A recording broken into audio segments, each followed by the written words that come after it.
3 साल का समय, करोड़ों का खर्च, इलेक्शन एक प्रोसेस होता है, पूरे बिहार की पदयात्रा, हासिल क्या है इस चुनाव का? देखिए, अगर आप चुनाव के नज़रिए से देखेंगे तो हासिल बहुत कुछ ज़्यादा नहीं है, लेकिन समाज और राजनीति के नज़रिए से समझेंगे तो बहुत कुछ हासिल हुआ है। मैं सबसे पहले जो हासिल नहीं हुआ वो बता दूं। बिल्कुल हम लोग की सोच थी कि 3 बरस के इस प्रयास से बिहार में एक बड़ा इलेक्टोरल शिफ्ट लोगों को दिखेगा, एक नया विकल्प दिखेगा, एक नई व्यवस्था दिखेगी। वो नहीं हुआ।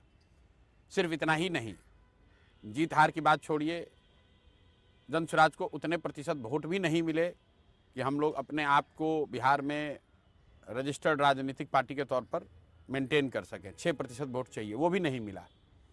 तो उस लहजे से अगर लोग शिकायत कर रहे हैं, मजाक उड़ा रहे हैं, तो बिल्कुल ठीक बात। लेकिन सामाजिक राजनीतिक तरीके से अचीवमेंट जरूर है, लिमिटेड सेंस में ही है, लेकिन है।